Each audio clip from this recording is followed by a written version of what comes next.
Former President Duterte was arrested and detained at the ICC in The Hague, Netherlands, for crimes against humanity over his administration's war on drugs. And for the latest, we have Mon Galvez, who joins us live from The Hague. Mon, what is the latest news from there? Meron na bang updates on the legal team of the former president?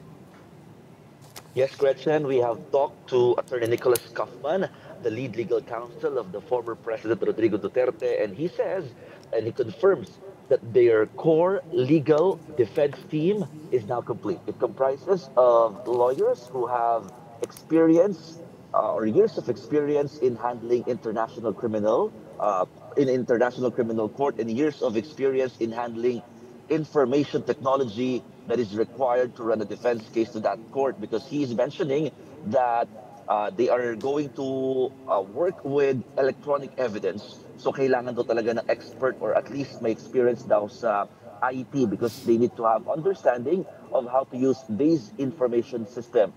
Lahat daw itong 5 lawyers na ito, bagamat di niya na binigay yung mga detalye at pangalan, of course, isa siya doon, pero wala raw ditong Filipino. All of these are foreigners or foreign lawyers, pero meron daw at least 2 Filipino lawyers who are helping them but not part of the core team. Gretchen. Mon, walang binigay na pangalan kung sino itong mga lawyers na ito at iilan yung parte ng team? Oo, walang binigay na pangalan si Attorney Nicholas Kaufman, basta sinabi lamang niya 5 ang bumubuo sa core defense team ni dating Pangulong Rodrigo Duterte. Bagamat we are asking kung meron bang Filipino lawyers no na kasama rin dito, ang sabi lamang niya, meron daw at least 2 Filipino lawyers who are helping outside the core team. They are mostly being supportive in different matters kasi malaking bagay nito yung nakakakilala mismo sa kliyente who happens to be the former president. Pero very timely that we saw here in The Hague, Attorney Martin Delgra, who happens to be a lawyer as well of former President Duterte in the Philippines. No, when we asked him if he is part of the 2 Filipino lawyers na tumutulong nga kina Attorney Kaufman, hindi siya nag-confirm tungkol dito, pero ang sinasabi niya, malaking bagay daw talaga na may nakakakilalang lawyer sa dating Pangulo, at nandito daw siya para magbigay lamang ng suporta sa dating Pangulo. Okay, can you give us more information about the information technology and electronic evidence? Ano ibig sabihin nun? Paano ba yung proseso dyan? Oo, kasi dito daw sa mangyayari sa International Criminal Court proceedings, yung mga evidences mostly are in electronic in nature. Kaya kailangan daw talaga mas may alam sila makaintindi at makaunawan itong information system na binabanggit, no? So, yun yung isa sa mga criteria na tinignan nila para mabuo nga daw yung core defense team. And ito daw yung mga kailangan mas maunawaan nila sa pag-handle nitong mga databases na ito sa mangyayaring ang mga court proceedings if ever na matutuloy after the confirmation of charges. Right now kasi, patuloy lamang sila sa mga pag-create muna na paghahanda rather para sa kanilang mga isasagot sa at kanilang observation dito sa ipapasa nga na document containing charges ng prosecution before the confirmation of charges this coming September. Actually, the next deadline is April 11 para sagutin nitong prosecution, defense, yung binato na 181 pieces of evidence ng prosecution. So did he give any information on that? Oo, sabi lang niya, pinaghahandaan na nila to, and alam naman natin very matipid itong si Attorney Nicholas Kaufman. When we ask questions to him, matipid ang kanyang sagot, and he doesn't want to go into details in terms of their strategy. Yan yung binabanggit niya palagi sa atin. So yes, they're preparing on it. Nakahanda nila itong isubmit bago pa yung April 11 deadline dito nga sa pre-trial chamber. Doon sa 2 Filipino lawyers, confirm ko lang, si Attorney Harry Roque maaaring kasama doon sa 2.